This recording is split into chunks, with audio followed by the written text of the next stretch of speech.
சஜித் பிரேமதாசா யாழ்ப்பாணத்தில் நிற்கும் போதுதான் சுமந்திரன் இந்த தீர்மானத்தை வெளியிட்டார். இந்த தீர்மானத்தை வெளியிட்டது கூட சஜித் பிரேமதாசாவுக்கு ஆச்சரியமாக யாரும் தெரியாது.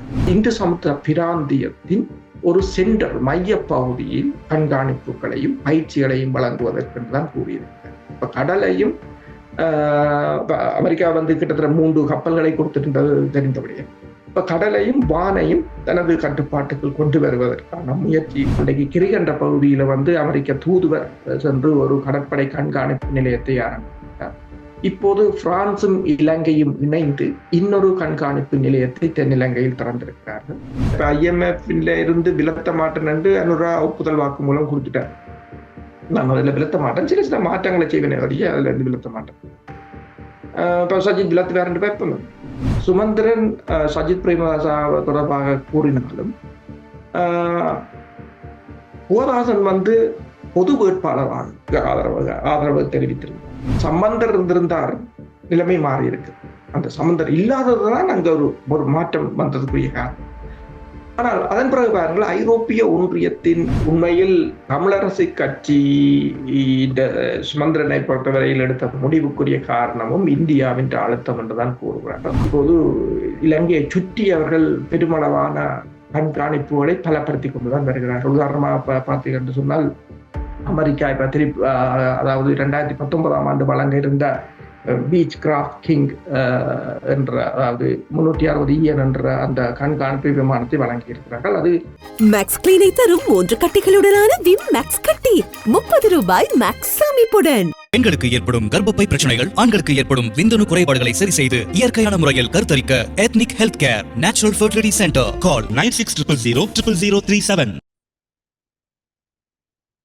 கலாநிதி பிரபாகரன் எல்லோராலும் நன்கு அறியப்பட்டு பரிச்சயமான இராணுவ ஆய்வாளர் வேல்ஸிலிருந்து அருஸ் அவர்களை ஊடறுப்பு நிகழ்ச்சியோடு இணைத்திருக்கின்றோம். ஊடறுப்பு நிகழ்ச்சியின் சார்பில் உங்களை வரவேற்பதில் மகிழ்ச்சி. வணக்கம். வணக்கம் தமிழரசு. ஊடறுப்பு நேயர்களுக்கு அன்பு கலந்த வணக்கம். இலங்கையின் தேர்தல் களம். கலாநிதி பிரபாகரன் எல்லோராலும் நன்கு அறியப்பட்டு பரிச்சயமான இராணுவ ஆய்வாளர் வேல்ஸிலிருந்து அருஸ் அவர்களை ஊடறுப்பு நிகழ்ச்சியோடு இணைத்திருக்கின்றோம். ஊடறுப்பு நிகழ்ச்சியின் சார்பில் உங்களை வரவேற்பதில் மகிழ்ச்சி. வணக்கம். வணக்கம் தமிழரசு. ஊடறுப்பு நேயர்களுக்கு அன்பு கலந்த வணக்கம். இலங்கையின் தேர்தல் களம் மிகவும் உச்சமான தேடுதல்களோடும் உச்சமான எதிர்பார்ப்புகளோடும் பயணித்துக் கொண்டிருக்கக்கூடிய இந்த சூழ்நிலையில் சர்வதேச சமூகம் இந்த விடயங்களை எப்படி பார்க்கின்றது? பிராந்திய வல்லரசாக கூறிக்கொள்ளக்கூடிய இந்தியா நேரடியாக தேர்தல் களத்துக்குள் தான் விரும்பியவர்களை ஆதரிக்கின்ற நிலைப்பாடுகளுக்குள் பயணித்துக் கொண்டிருக்கக்கூடிய சூழ்நிலையில் சர்வதேசத்தின் நிலைப்பாடுகள் இன்று வரைக்கும் முழுமையாக பிரதிபலிக்காத சூழ்நிலையில் இப்போது எப்படியான சூழ்நிலைக்குள் நகர்ந்து கொண்டிருக்கின்றது சர்வதேசத்தின் பார்வை?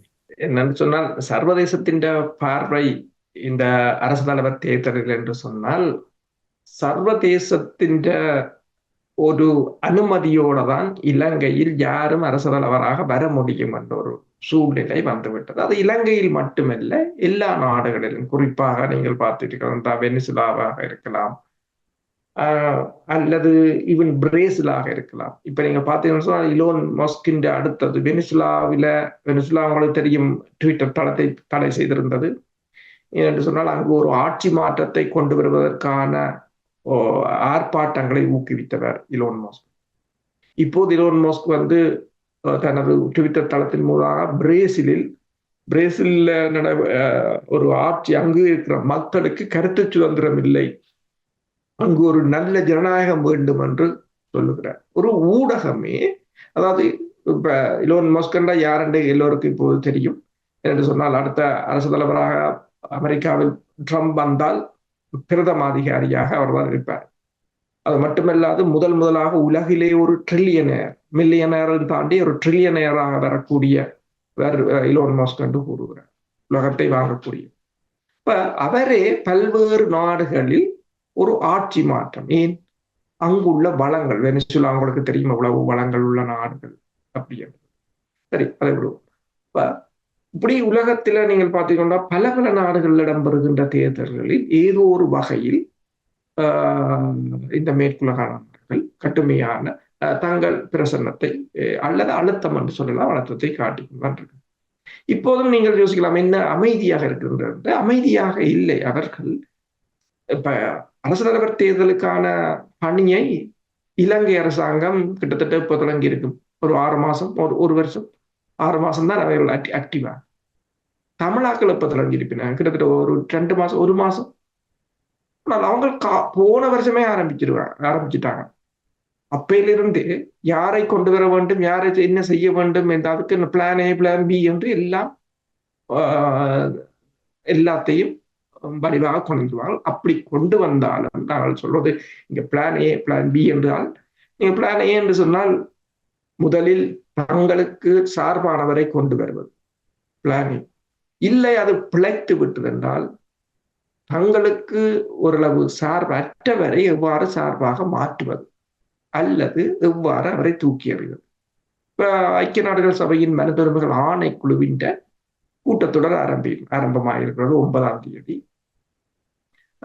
அதற்கு முதலே ஐக்கிய நாடுகள் சபையின் மனித உரிமைகள் ஆணைக்குழு ஒரு காத்திரமான அறிக்கையை வெளியிட்டது. தேர்தல் அறிவிக்கப்பட்ட கையோடு அந்த அறிக்கை வந்ததும் எல்லோருக்கும் தெரியும். ஏன் அந்த அறிக்கை வந்தது என்று சொல்லி அது காட்டமாகத்தான் கூறப்பட்டிருந்தது பல விடயங்கள். ஏனென்றால் எதிர்வருகின்ற இலங்கை அரசை தங்கள் லொக்குகள் கொண்டு வருவதற்கு. அதன் பிற்பாடு தமிழர்கள் தமிழ் மக்கள் தமிழ் பொது வேட்பாளரை அறிவித்திருந்தார்கள்.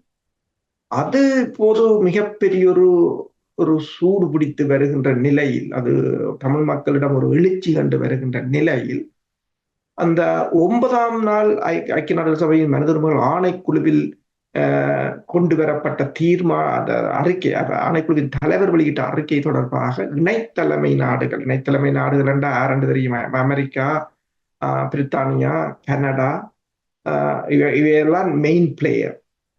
தங்களுக்கு ஒரு கொஞ்சம் பேரை தாங்கள் எல்லாம் மேற்குலகமா இருந்தால் ஒரு சந்தேகம் இருந்தாலே அதுக்காண்டி கொஞ்சம் பேரை அங்காலயம் சேர்க்கிறது. அப்படி சேர்த்தாங்களா என்று சொன்னால் நோர்த் மெசடோனியா, மலாவி, மற்றது மொண்டோனேக்ரோ. அப்ப இவ்வளவு பேரும் சேர்ந்து ஒரு அறிக்கையை 9ஆம் தேதி வெளியிட்டிருக்கீங்கன்னா அந்த அறிக்கையை நீங்க பார்த்தீங்கன்னா தெரியும் இவ்வளவு ஒரு கனாதியானதுன்னு சொல்லி. அதாவது இலங்கை படையினர் ஆக்கிரமித்து வைத்திருக்கின்ற நிலங்களை விடுவிப்பது நல்லதாக இருந்தாலும் வடக்கு கிழக்கில் இந்த காணி பிரச்சனை மிக முக்கியம், இம்பார்ட்டன்ட் என்றுதான் சொல்லியிருக்கிறாங்க. அதே போலதான் இந்த இன நல்லிணக்கப்பாடாக இருக்கலாம், நீதி கோரலாக இருக்கலாம், ஒரு காத்திரமான அறிக்கையாகத்தான் வழிவந்திருக்கு. அதாவது வடக்கு கிழக்குன்ற அந்த பதத்தை பயன்படுது இதுவரை காலமும் சும்மாக, அதாவது அரசியல் என்னென்று சொல்வாங்க என்று சொன்னால் நல்ல ஜனநாயகத்தை மேம்படுத்துவது அல்லது அரசியல் நல்லாட்சி என்ற பதத்தை ஒட்டுமொத்தமாக அரசியல் மரசியல் கொண்டால் ஒட்டுமொத்தமாக இலங்கைக்கு அங்கு தமிழற்ற அரசியல் பிரச்சனையை பற்றி கதைக்கிறேன். ஆனா இப்ப அதுல ஒரு மாற்றம். அடுத்ததாக நீங்க பாத்தீங்கன்னா அனைத்துலக மனித உரிமைகள் கண்காணிப்பாங்க. அது எங்க இருக்கு? அது வாஷிங்டன்லாம் இருக்கு. தலைமையகமே வாஷிங்டன் தான். இப்ப அவங்க சொல்லியிருக்கிறாங்க என்றால் அந்த சாட்சிகளை சேகரித்தல் பாதுகாத்தல் தொடர்பான அந்த ஐக்கிய நாடுகள் சபையின் தீர்மானத்தை கண்டிப்பாக நடைமுறைப்படுத்த வேண்டும் என்பது மட்டுமல்லாது இலங்கைக்குள் தீர்வு கிடைக்கப் போவதில்லை என்பதால் அனைத்துலக மெக்கானிசம் தேவை என்று சொல்லியிருக்கிறாங்க. இப்ப உலகம் காணும் வார எந்த அரசும் அசம்ப முடியாது. அவங்க அவ்வளத்தையும் கொண்டு வந்தேன். சரி, இப்ப சஜித் பாரார் என்று வைப்போம். அவர் ஐஎம்எஃப்ல இருந்து விலத்த மாட்டேன் என்று அனுரா ஒப்புதல் வாக்கு மூலம் கொடுத்துட்டார். நான் அதுல விலத்த மாட்டேன், சில மாற்றங்களை செய்வேன் வழியே அதுல இருந்து விலத்த மாட்டேன். இப்ப சஜித் விலத்து வேற ரெண்டு வைப்போம். பயணத்தடையை அவர் மீதே கொண்டு வருவாங்க. இப்ப வெனிசுலாவில நடந்தது, வெனிசுலாவில அரசு தலைவரை மக்கள் தேர்ந்தெடுத்தது. அமெரிக்கா என்ன சொல்லுது? அவர் அரசு தலைவர் இல்லை, எதிர்கட்சி அவர் தான் அரசு தலைவர், எங்களுக்கு அரசு தலைவர் அவர் என்று சொல்லுது. ஒன்றுமே செய்யலாது. அதை மையமாக வைத்து அவர்கள் அங்கு கலவரங்களை உண்டாக்கலாம், பயணத்தடைகளை கொண்டு வரலாம். என் அரசு தலைவற்ற விமானத்தையே பறிமுதல் செய்து கொண்டு போய்விட்டார்கள் அமெரிக்கா. இவ்வாறான ஒரு நிலையில் அப்ப நீங்கள் கேட்டது போல இந்த தேர்தலை பொறுத்தவரையில் அது ஒரு அமைதியாக இருந்தாலும் ஒட்டுமொத்தமாக இந்த பிராந்திய வல்லரசாக இருந்தாலும் உலக வல்லரசுகளாக இருந்தாலும் உன்னிப்பாக அவதானித்துக் கொண்டு இருப்பது மட்டுமல்லாது அவர்கள் தொடர்ந்து பணியாற்றி கொண்டுதான் இருக்கிறார்கள். இலங்கை தமிழரசு கட்சி முடிவு முக்கியமானதில்லை என்கின்ற ஒரு நிலைப்பாடு இருந்தாலும் கடந்த காலங்களில் மேற்குலக நாடுகளினுடைய ஒரு நிகழ்ச்சி நிரல் அல்லது அவர்களுக்குரிய எதிர்பார்ப்புகளுக்கே இலங்கை தமிழரசு கட்சியின் அல்லது தமிழ் தேசிய கூட்டமைப்பாக இருந்த காலப்பகுதியிலும் திரு சம்பந்தனாக இருக்கலாம், திரு சுமந்திரனாக இருக்கலாம், கூடுதலாக அந்த சொற்கள் அல்லது அவர்களுடைய எதிர்பார்ப்புகளுக்கே தங்களுடைய பதில்களை வழங்கியிருந்தார்கள். இம்முறை சற்று அதற்கு அப்பால் சென்று ஒரு முடிவு மாறுதலாக இடம்பெற்றிருக்கின்றது. அந்த முடிவு படும் குழப்பத்தின் மத்தியில் எடுக்கப்பட்டிருக்கின்றது. ஆனால் எடுக்கப்பட்ட முடிவு தொடர்பிலும் தொடர்கிறது சலசலப்புகள். இதனை சர்வதேசம் பார்க்கும் என்று அவர்கள் கூறுகின்றார்கள். மறுபுறம் தமிழ் பொது வேட்பாளர் பெரும் திரட்சியாக நாளுக்கு நாள் மக்கள் அதன் பின்னால் அணிதிரளுகின்றார்கள். பொது வேட்பாளர் என்பது விசப்பரீட்சை. நாங்கள் ஒரு கட்சியாக எமது சொற்களுக்கே மக்கள் அவதானமாக தங்களுடைய பார்வைகளை செலுத்துவார்கள். அதுவே சர்வதேசத்திலும் அவதானிக்கப்படும். தென்னிலங்கை ஜனாதிபதிகள் மட்டிலும் எம்முடைய பேச்சுக்களுக்கு அதிக ஆதாரங்கள் இருப்பதற்கு வாய்ப்பு இருக்கின்றது என்று திரு சுமந்திரன் கூறுகின்றார். ஒரு நீண்ட வினா, ஆனால் முக்கியமான விடயங்கள் அதற்குள் மறைந்திருக்கின்றது. சர்வதேசம் தென்னிலங்கை, சர்வதேசம் மக்கள் என்று தமிழரசு கட்சியின் சார்பில் சுமந்திரன் கூறுகின்றார். நீங்கள் எப்படி பார்க்கிறீங்க? முதல்ல என்னென்று சொன்னால், இது நான் பல இடங்களில் கூறியிருக்கிறேன். பலர் சொல்வார்கள் என்னென்று சொன்னால், அதிகாரம், தமிழ் மக்களுக்கு அதிகாரம் வேண்டும் என்று. அதிகாரம் வேண்டும், அது உண்மைதான்.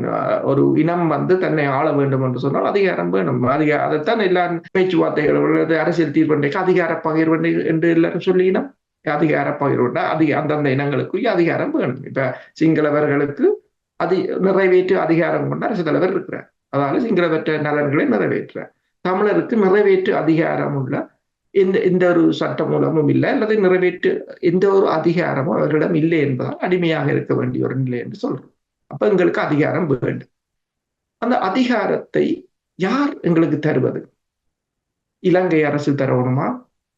இந்தியா எங்களுக்கு அந்த அதிகாரத்தை தரணுமா? அமெரிக்கா கொண்டு வந்து தரணுமா? அல்லது பிரித்தானியா கொண்டு தரணுமா? சரி, அல்லது ஐக்கிய நாடு சபை கொண்டு எங்களுக்கு அதிகாரத்தை தரணுமா? யார் அந்த அதிகாரத்தை தரணும் என்ற ஒரு கேள்வி எழுகின்றது. அந்த கேள்விக்கான விட முக்கியம். உண்மையில் அந்த அதிகாரத்தை உங்களுக்கு யார் தரணும்? நீங்கள் அங்க அமெரிக்காட்ட போய் உங்களோட அதிகாரத்தை கேட்க இயலாது, ஐக்கிய நாடு சபையிட்ட கேட்க இயலாது, இலங்கைட்டையும் இல்லை. அந்த அதிகாரம் யார்கிட்ட இருக்குன்னா உங்களோட மக்கள்கிட்ட தான் இருக்கு. உங்களோட மக்கள் உங்களுக்கு அதிகாரத்தை தந்தால் இந்த நாடுகள் அனைத்தும் உங்களுக்கு பின்னால் நிற்கும். விடுதலை புலிகளுக்கு அதுதான் நடந்தது. அவர்களிடம் மக்கள் தான் அவர்களுக்கு அதிகாரத்தை கொடுத்தவர்கள்.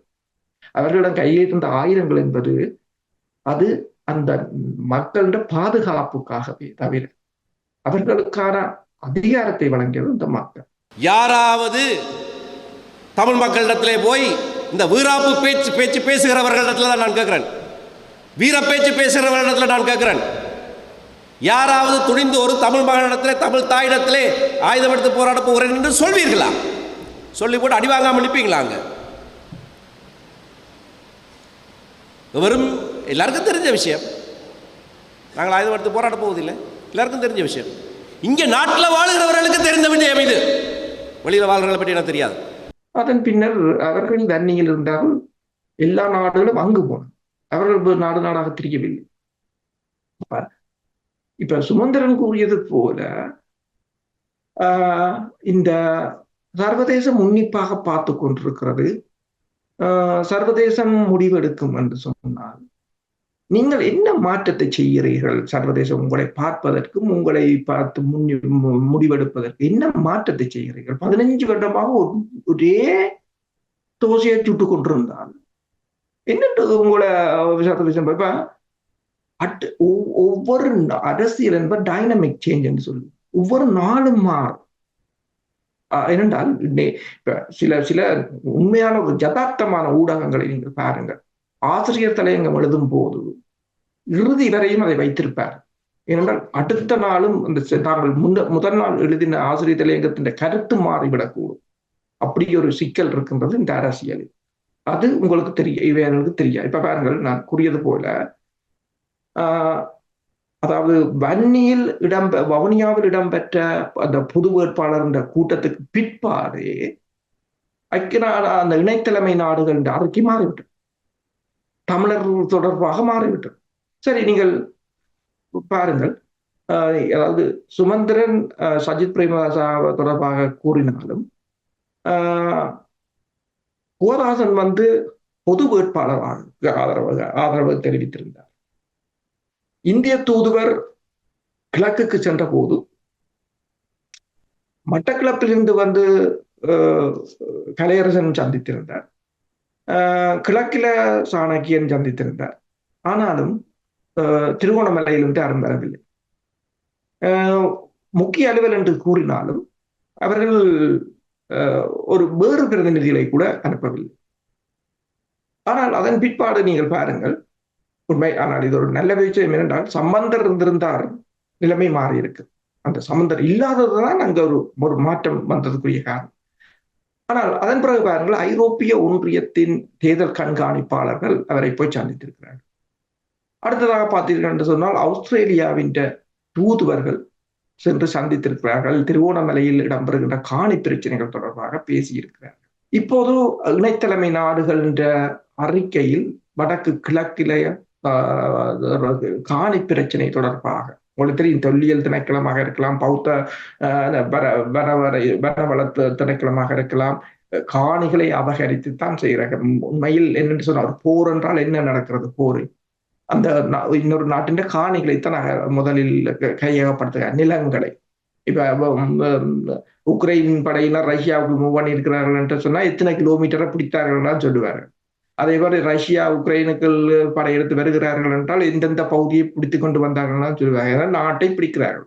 எங்கட இடத்துல அதான் நடக்கிறது. காணி அபகரிப்பு என்பது தமிழரின் தாயகத்தை சிதைக்கிறது. அந்த தாயகத்தை சிதைப்பது தொடர்பானதாகத்தான் அந்த அறிக்கையை நீங்கள் பார்க்கலாம். இப்ப சுமந்திரனை பொறுத்தவரையில் இதை சர்வதேசம் எந்த அளவில் பார்க்கிறதுன்றதுக்கு முதல் அடிப்படையாக என்ன நாங்கள் செய்கிறோம் என்றதை செய்ய சொல்ல வேண்டும். இப்ப தமிழ் மக்களின் அதாவது அதிகாரம் முதல் ஒன்று உங்களுக்கு தெரிய வேண்டும். அதாவது அரசியல் என்பது வேற, சட்டம் வேறு.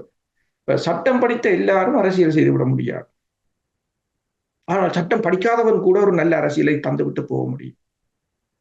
அதான் இந்த முக்கியம். இப்ப நீங்க பாத்தீங்கன்னா இலங்கை அரசியலில் பெருமளவானவர்கள் சட்டம் படித்தவர். சட்டம் படிச்சதுன்றதுக்காண்டி நீங்கள் எல்லாரும் அரசியல் செய்ய முடியாது.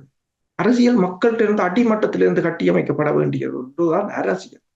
நீங்கள் திராசை பிடித்துக் கொண்டு நின்று அரசியலில் நான் அரசியல் செய்யலாம் என்று சொல்ல முடியாது. நீங்கள் பிடிக்கிறது தராசும் அல்ல என்று சொன்னால் அது உளவு ஊழல் அரசியல் செய்கிறீர்கள் என்பது உங்களுக்கே தெரியும். அப்ப என்னென்று சொன்னால், இப்ப அவர் கூறியதை நீங்கள் பாருங்கள். அடுத்ததாக, அதாவது சஜித் பிரேமதாசா யாழ்ப்பாணத்தில் நிற்கும் போதுதான் சுமந்திரன் இந்த தீர்மானத்தை வெளியிட்டார். எதிர்வரும் ஜனாதிபதி தேர்தல் 2024 திரு சஜித் பிரேமதாச அவர்களை ஆதரிப்பதாக இலங்கை தமிழரசுக் கட்சி தீர்மானித்திருக்கிறது. இந்த தீர்மானத்தை வெளியிட்டது கூட சஜித் பிரேமதாசாவுக்கு ஆச்சரியமாக அவருக்கு தெரியாது. தன்னே ஒரு கட்சி ஆதரிக்கிறதுன்றதே அவருக்கு தெரியாது. போன் பண்ணோன்னா, அவன் போன் வந்தோடனே அப்படி உங்களோட தமிழரசு கட்சி ஆதரிக்கிறான் என்று சொன்னோன்னா உண்மையானதை கேட்டாராம், அதை உறுதிப்படுத்தும் கொண்டு கேட்டாராம். என்றால் ஒரு ஆதரவு அல்லது கூட்டிணைவுன்றது எப்படி வர்றது? அவன் உங்களோட கதைக்கணும், நீங்கள் அவனோட கதைக்கணும், 2 பேருக்கும் இடையில ஏதாவது ஒரு புரிந்துணர்வு ஒப்பந்தம் வரணும். அதுக்கு பிறகுதானே நீங்கள் கதைக்கலாம். நீங்கள் வெறுமனே இந்த வித உடன்படிக்கைகளும் ஒன்றும் இல்லாமல் சஜித் பிரேமதாசாவை ஆதரிக்க எடுத்த முடிவு சரியா என்று கேள்விக்கு அதன் அடிப்படையில் பதிலளித்த தலைவர் அவர்கள், மாவிசை நகராஜா அவர்கள், உடன்படிக்கை எதுவும் செய்ததாக தெரியவில்லை, அவ்வாறான எதுக்கு எனக்கு தெரியப்படுத்தவில்லை என்ற போதில் அது கருத்து தெரிவித்திருக்கிறார்கள். உண்மையாக உடன்படிக்கை என்ற விடயம் இருசாரார் சம்பந்தப்பட்டது தான் உடன்படிக்கை, 2 பக்கம். இப்போ உடன்படிக்கையாக இருந்தால் நாங்கள் ஒரு பக்கம், ஒரு வேட்பாளர் ஒரு பக்கமாக ஒப்பந்தமிட்டால் தான் அது உடன்படிக்கை. அப்படியான ஒரு உடன்படிக்கை இந்த எங்களுடைய அரசியல் வரலாற்றிலே, ஜனாதிபதி தேர்தல் வரலாற்றிலே அல்லது பாராளுமன்ற தேர்தல் வரலாற்றிலும் ஒரு பொழுதுமே இருபக்கம் சேர்ந்த பைபார்ட்டிசன் அக்ரிமெண்ட் என்று சொல்லக்கூடிய ஒப்பந்தம் உடன்படிக்கை இதுவரையில் செய்யப்படவில்லை.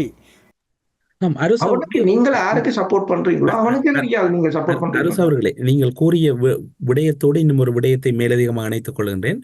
இலங்கை தமிழரசு கட்சியின் மூத்த துணைத் தலைவரும் வடமாகாண அவைத் தலைவருமான CVK சிவஞானம் சொல்லுகின்றார், நாங்கள் கடந்த காலங்களில் எல்லாம் அப்படியான ஒரு ஒப்பந்தம் செய்து கொண்டு ஆதரவு வழங்குவதில்லை. அது மற்ற கட்சிகள் அமைச்சு பதவிகள் அதுகளை பெறுபவர்களுக்கு அது தேவையாக இருக்கலாம்.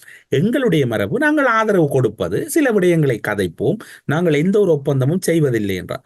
ஆனால் ஊடறுப்பு நிகழ்ச்சியில் கலந்து கொண்ட நேரு அவர்கள் இன்னும் ஒரு மேலதிகமான விடயத்தை இணைத்துக் கொண்டார்.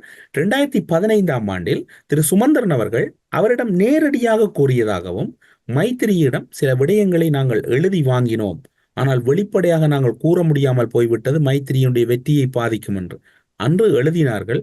இன்று CVK சிவஞானம் எப்படி கூறுகின்றார், நீங்கள் உங்களுடைய கருத்தை தொடரலாம். இப்போது இருக்கின்ற மறுவினா என்னவென்று சொன்னால், அந்த ஒப்பந்தத்தை ஏற்படுத்துவது பிழை என்பது CVK சிவஞானம் மூத்த தலைவர் சிரேஷ்ட அரசியல்வாதியின் வாதமாக இருக்கின்றது. சுமந்திரன் அவர்கள் குறிப்பிடுகின்றார், அரசியல் தேர்தல் விஞ்ஞாபனத்தில் தான் கூறிய ஒரு வார்த்தை இருப்பதாக அவர் இப்போது கூறுகின்றார். எல்லாத்தையும் நீங்க பாத்தீங்கன்னு சொன்னால தாங்களே யாருன்னு தெரியாம தான் தெரிகிறாங்க. அதான் அந்த இதுல ஒரு முக்கியமான பிரச்சனை. முதல்ல நீ யாருன்னு உனக்கு தெரியும், நீ யாரு, அந்த நிலைமையாத்தான் இருக்கிறது. என்னென்றால் பாருங்கள், ஒரு சின்ன கட்சிகள் கூட, முஸ்லிம் கட்சிகளை பாருங்கள், மலையாள கட்சிகளை பாருங்கள், ஒரு சின்ன கட்சிகள் கூட ஆதரவு வழங்கும் போது ஏதாவது ஒரு நலனை பெற்றுக்கொண்டு ஏதாவது ஒரு உடன்பாட்டை பெற்றுக்கொண்டுதான் ஆதரவு வழங்குகிறார்கள். இது தமிழ் மக்கள் எவ்வளவு மிகப்பெரிய ஒரு இன்னல்களை அனுபவித்துக் கொண்டிருக்கிறோம். இவ்வளவு பிரச்சனை, இவ்வளவு உயிர்களை தியாகம் செய்தார்கள். எதற்காக? நிபந்தனை அற்ற முறையில் ஆதரவுகளை வழங்குவதற்காக என்று சொன்னால், அது சொன்னது மட்டுமல்ல, நீங்கள் அந்த 3 கோரிக்கைகளை நீங்கள் பார்த்தீர்கள் என்றால் தெரியும். இவ்வளவு ஒரு என்னென்று சொல்வது, அதை என்னென்று சொல்வது, இப்ப நான் சொல்லுகிறேன் பாருங்கள். அதாவது பொது வேட்பாளரை நாங்கள் நிராகரிக்கிறோம். பொது வேட்பாளர் சிங்கள வேட்பாளர்களுக்கு இடையூறு இல்லாமல் விலக வேண்டும். அதாவது சிங்கள வேட்பாளர்களுக்கு ஒரு சின்ன மனக்கசப்பு வந்துடக்கூடாது.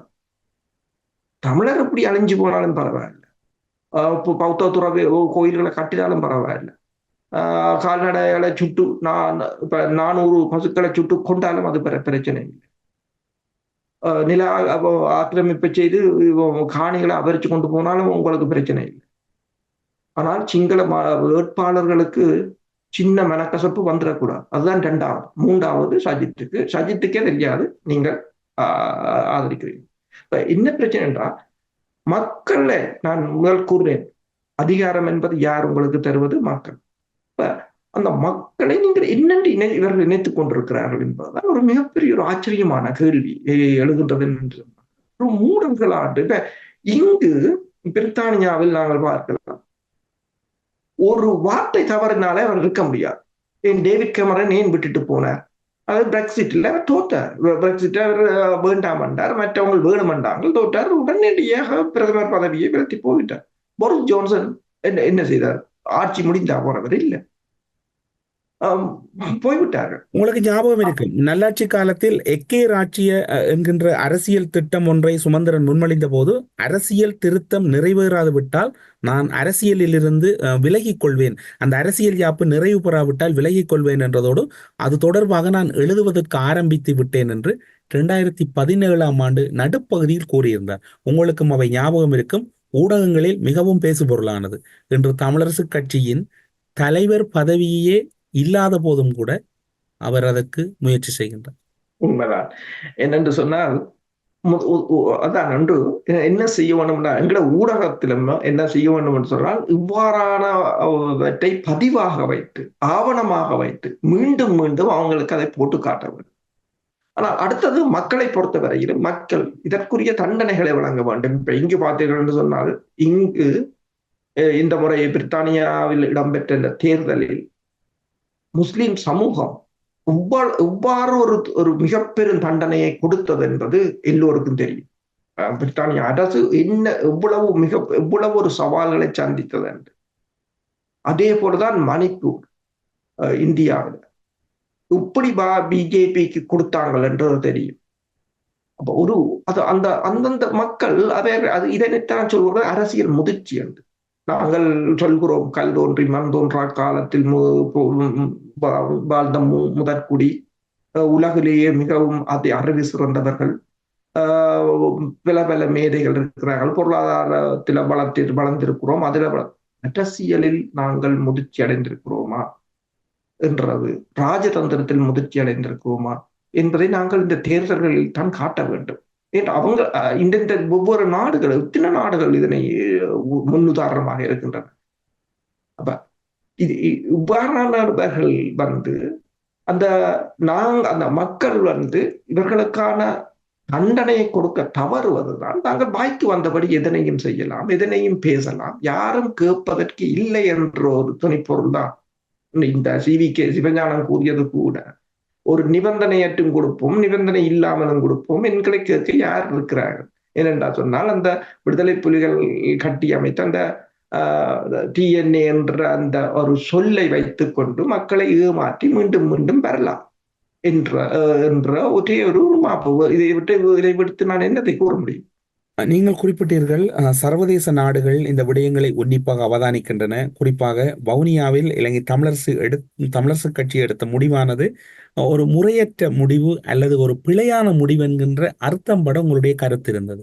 அதனை சற்று விரிவாக கூடுங்கள். ஏன் சர்வதேசம் கடந்த காலங்களில் இப்படியான விடயங்களை மிகவும் ஒரு நல்லெண்ணத்தோடு பார்த்திருக்கின்றார்கள், ரசித்திருக்கின்றார்கள்.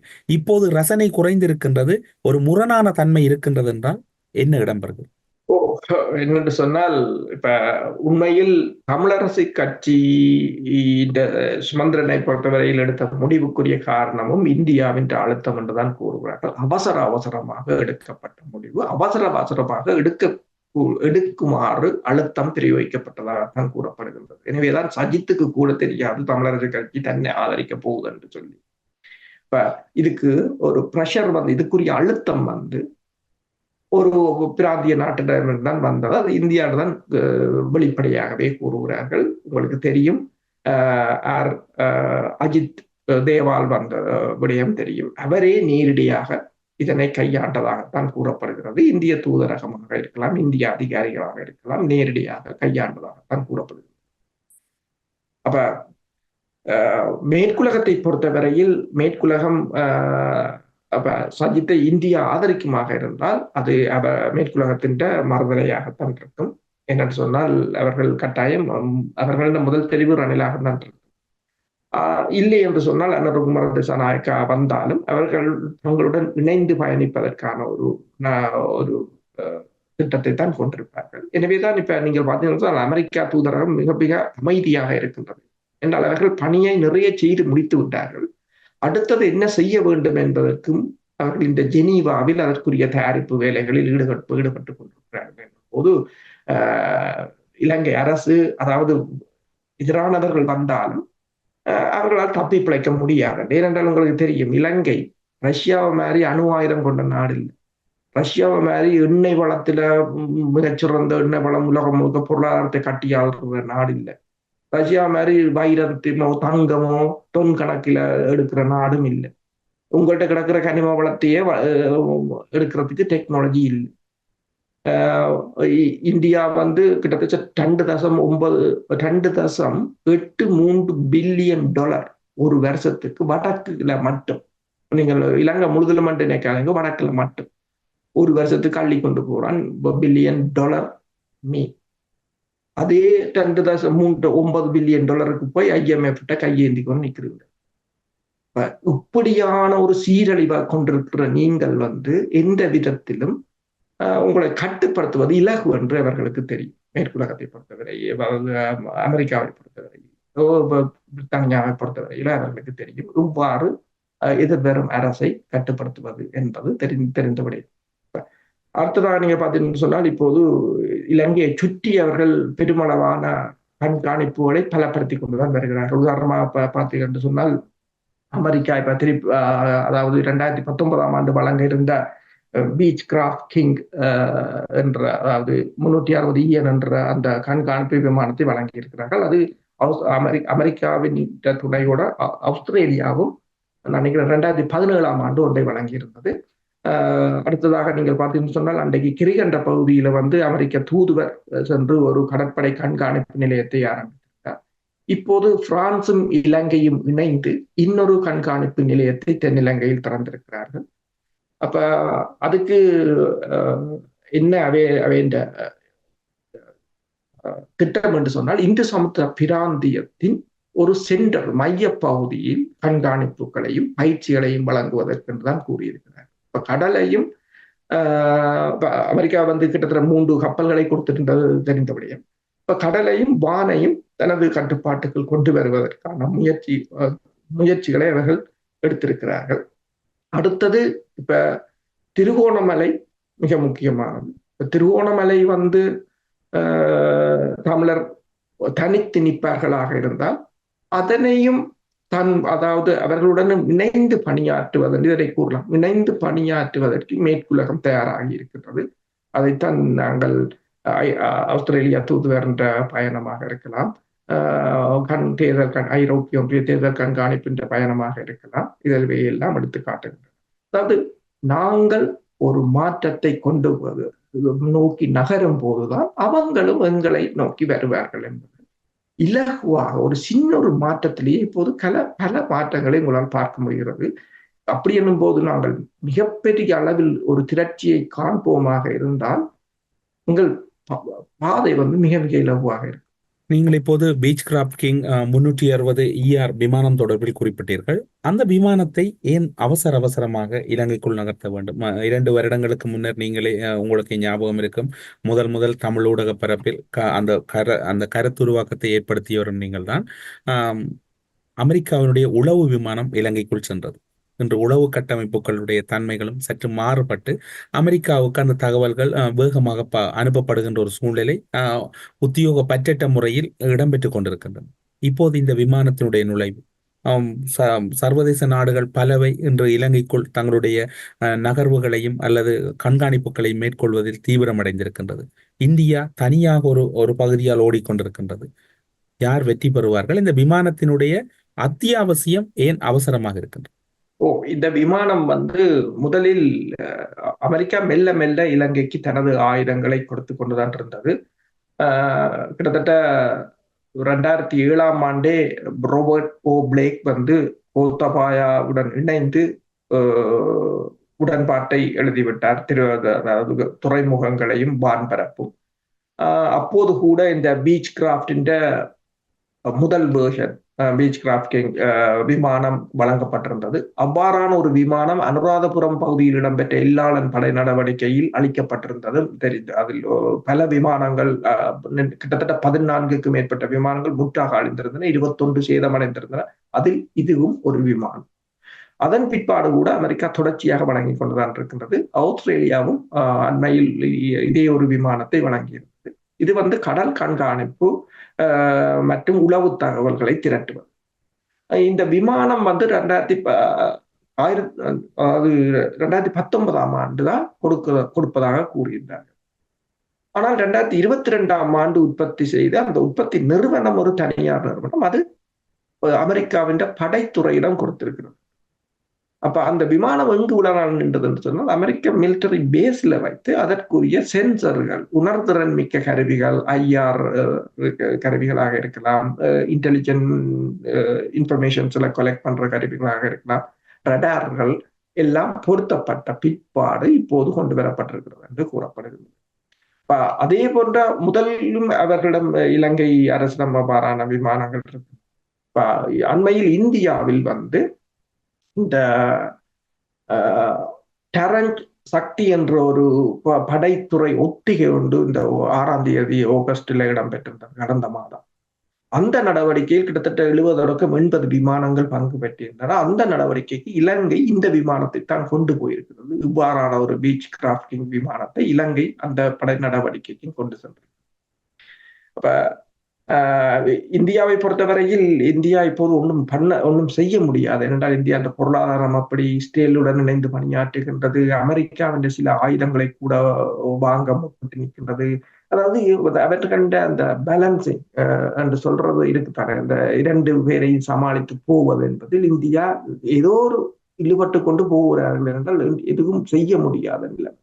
இப்ப ரஷ்யா ஒரு நிலையை எடுத்து விட்டது, சீனா ஒரு நிலையை எடுத்து விட்டது, அமெரிக்கா ஒரு நிலையை, மேற்குலகம் ஒரு நிலை, அவங்க தங்களோட நிலைக்கு நிற்கிறாங்க. இப்ப அவங்களுக்கு அது பிரச்சனை இல்லை. இந்தியாவுக்கு ரெண்டு பக்கம் பிரச்சனை.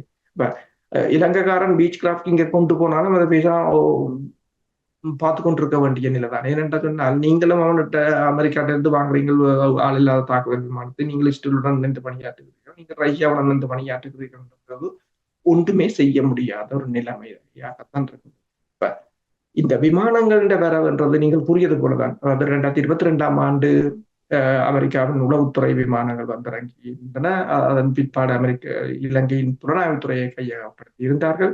இப்போது இலங்கையின் வான்பரப்பையும் கடற்பரப்பையும் கையகப்படுத்துவதற்கான முயற்சிகளை மெல்ல மெல்ல மேற்கொண்டு கொண்டு வருகிறார்கள். இப்ப இதற்கான பயிற்சிகளையும் அவர்கள் தான் வழங்க போகிறார்கள். இலங்கை இராணுவத்துடன் இணைந்தும் பணியாற்ற போகிறார்கள் என்னும் போது தெரியும். இப்ப அடுத்ததாக நீங்கள் இதை பார்த்தீங்கன்னு சொன்னால், அப்ப இந்த அமெரிக்கா ஒரு பக்கம், அடுத்ததாக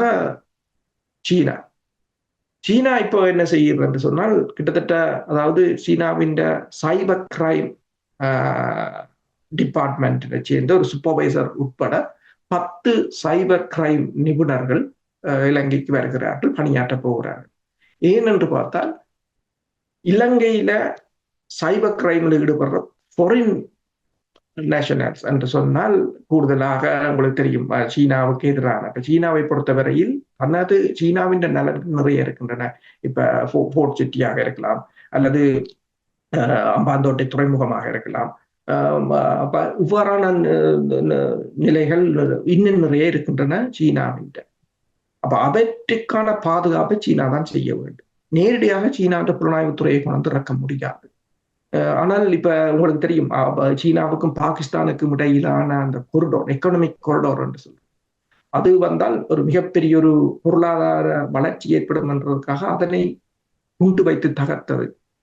அதனை இல்லாத செய்ததில் முன்னணி நின்றவர் யார் என்று சொன்னால், இப்போது இந்தியாவின் தேசிய பாதுகாப்பு ஆலோசகர் அஜித் தேவால் தான் அந்த ஆபரேஷனை நடத்தி முடித்ததே அவர்.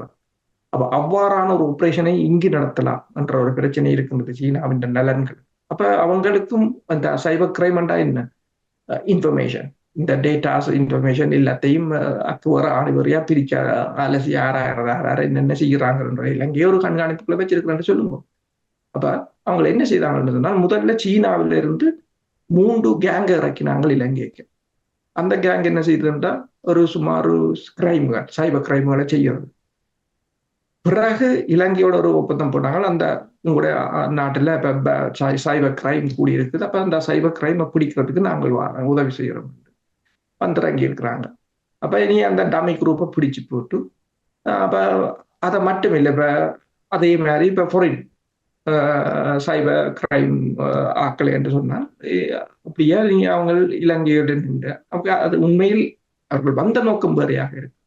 ஆனால் அவர்கள் தாங்கள் ஏன் வர வேண்டும் என்பதற்கான ஒரு சூழ்நிலையை உருவாக்கிவிட்டு வந்திறங்கி விட்டார்கள். இப்ப இந்த நிலையில் இப்ப நான் என்ன கூற வந்தேன் என்றால், அமெரிக்காவுக்கு ஒரு கொள்கை இருக்கின்றது, சீனாவுக்கு ஒரு கொள்கை இருக்கின்றது. எனவேதான் அவங்களால பெர்மனண்டா இதை செய்ய முடியக்கூடிய இருக்கு. இப்ப இந்தியாவின் கொள்கை எது என்பது இந்தியாவுக்கு தெரியுமா என்பதுதான் இப்ப முக்கியமான ஒரு கேள்வி. நீங்கள் ஒரு எதில் நிற்கிறீர்கள் என்று தெரிந்தால்தான் நீங்கள் ஒரு நிலையை எடுத்து பயணிக்க முடியும். ஆனால் இன்னும் ஒரு சந்தேகம் இருக்கின்றது. நீங்கள் கூறியதில் நீங்கள் குறிப்பிட்டீர்கள், அமெரிக்கா உளவுத்துறையை கையகப்படுத்திவிட்டது, வான்பரப்பை கையகப்படுத்துவதற்கான முயற்சிகள் கிட்டத்தட்ட ஒரு கட்டத்தை எட்டி இருக்கின்றது. அதே போன்று கடற்பரப்பையும் எட்டுவதற்கான முயற்சிகள் தீவிரமடைந்து கொண்டிருக்கின்றன. அண்மைய செயற்பாடுகள் அனைத்தும் வெளிப்படையாகவே அவற்றுக்கு ஆதாரமாக இருக்கின்றன. அவை அனைத்தையும் தவிடுபொடியாக்குவதற்காகவா இந்தியா ஜனாதிபதி, அதாவது இலங்கையின் நிறைவேற்றுத்துறை அதிகாரமுள்ள ஜனாதிபதியை குறிவைத்திருக்கின்றது, அல்லது அதற்கான நகர்வுகளை மெல்ல மெல்ல ஆரம்பித்திருக்கின்றது? உண்மைதான் என்று சொன்னால், இலங்கையின் நிறைவேற்று அதிகாரம் கொண்ட அரசு தலைவர் என்றால் அவரிடம்தான் பாதுகாப்பும் இருக்கும், புலனாய்வுத்துறையின் தலைவரும் அவராகத்தான் இருப்பார், நிதித்துறையும் அவரிடம்தான் இருக்கும், நீதியும் அவரிடம்தான் இருக்கும். அப்ப அதனை கையகப்படுத்தினால் இதை ஏதோ ஒரு வழியில் இந்த அமெரிக்காவினுடையோ அல்லது சீனாவினுடையோ பிரசன்னத்தை மெல்ல மெல்ல குறைத்திடலாம் என்று யோசிக்கிறார்கள். ஆனால் இல்ல, இந்தியாவுக்கு ஒன்று தெரிய வேண்டும். அது நீங்கள் கூறியது சரி, அதுதான் உண்மையும். அப்படித்தான் அவர்கள் இப்போதும் அப்படித்தான் சிந்தித்துக் கொண்டிருக்கிறார்கள். ஆனால் இந்தியாவுக்கு ஒன்று தெரிய வேண்டும், சிங்களவர்கள் ஒருபோதும் இந்தியாவை நட்பு நாடாக பார்க்க மாட்டார்கள் என்பது தெளிவாக தெரிய வேண்டும். இந்திய தூதுவரிடம் மகாநாயக்கர் கூறியது ஒன்றுதான், பாலங்கட்ட விட மாட்டேன், அவ்வளவுதான். ஏனென்றால் எங்கள் நாட்டுக்கு, எங்கள் பாதுகாப்புக்கு, எங்கள் இறைமைக்கு அச்சுறுத்தலானது என்று கூறிவிட்டார். அவர் எந்த நிலையிலும் இந்தியாவை இந்தியாவை தங்களுக்கு நலனுக்காக பயன்படுத்த அவர்கள் தங்கள் ராஜதந்திரத்தை பயன்படுத்துகிறார்களே தவிர இந்தியாவுக்கு அவர்கள் இதே சுத்தியுடன் பணியாற்றப் போவதில்லை. ஆனால் தமிழ் மக்கள் மீதான ஒரு வெறுப்பு இந்தியாவை தொடர்ந்து இலங்கையுடன் கெஞ்சி மன்றாடி கூத்தாட வைக்க வேண்டிய நிலையில் இந்தியாவை கொண்டு சென்று விட்டிருக்கின்றது. இது உண்மையில் ஒரு என்னென்று கூறுவது, ஒரு இந்தியாவின் கொள்கை வகுப்பாளர்கள் தனிப்பட்ட விரோதமாக இருக்கலாம், அவ்வாறான ஒரு நிலையாக இருக்கலாம். ஆனால் இதுகள் அந்த நாட்டை அழிப்பதாகத்தான் முடியுமே தவிர அவர்கள் இந்தியாவின் கொள்கை வகுப்பாளர்களாக இருக்கலாம் அல்லது செக்யூரிட்டி அட்வைசர்ஸாக இருக்கலாம், பல்வேறு மாநிலங்களைச் சேர்ந்தவர்கள். இப்போது நீங்கள் பார்க்கலாம், இலங்கையில் இடம்பெற்ற போரின் போது நின்றவர்கள், விஜய் நம்பியார் ஐக்கிய நாடுகள் சபையின் சிறப்பு பிரதிநிதியாக இருந்தவர், பல்வேறு ஆனவர்கள் இந்த மலையகத்தைச் சேர்ந்தவர்கள். அவர்கள்தான் அவங்களுக்கு செய்த நாசம் மிக மிக அதிகம். அதே அஜித் தேவாலும் அதே பிராந்தியத்தை சேர்ந்தவர்கள். இந்தியா ஒன்றியம் என்றுதான் கூறுகிறார். ஒவ்வொரு மாநிலத்திலும் உள்ளவர்கள் இருக்கிற தங்களுக்கு வடக்கில் இருக்கிறவர்களுக்கு தெற்கை பிடிக்காது, தெற்கில் இருக்கிறவர்களுக்கு வடக்கை பிடிக்காது. அப்படியானவர்களை வைத்துக் கொண்டு ஒரு நாடு தன் வெளிவார கொள்கையை நடத்தும் போது இவ்வாறான ஒரு சிக்கலுக்கு தான் அவர்கள் மாற்ற வேண்டி வரும். ஊடறுப்பு நிகழ்ச்சியில் இணைந்து கொண்டு இலங்கையில் இடம்பெறுகின்ற ஜனாதிபதி தேர்தல் சர்வதேச ரீதியாகவும் ராஜதந்திர ஒழுங்குமுறைகளுக்குள்ளும் பிராந்திய வல்லரசுகளுக்கிடையிலும் எந்தளவிலான முக்கியத்துவம் பெற்றிருக்கின்றன. எதிர்வரும் காலங்களில் சர்வதேசமும் இந்தியாவும் நேரடியாக மோதிக்கொள்ளுகின்ற ஒரு களத்தை திறந்திருக்கின்றது. புதிய ஜனாதிபதியாக யார் வருவதற்கு வாய்ப்பு இருக்கின்றது, யாரை நோக்கி கதவுகள் திறக்கப்பட்டிருக்கின்றன என்கின்ற பல்வேறுபட்ட புதிய தகவல்களை ஊடறுப்பு நிகழ்ச்சியின் வாயிலாக பகிர்ந்து கொண்டமைக்கு சிறப்பு நன்றிகளோடு உங்களிடம் விடைபெற்றுக் கொள்கிறோம். நன்றி, வணக்கம். அரசியலில் நகர்த்தப்படும் காய்கள், திரைமறைவில் நடக்கும் இரகசிய பேரங்கள், உலகத் தமிழர் அறிந்தேயாக வேண்டிய உண்மைகளை தேடி ஒரு ஊடறுப்பு.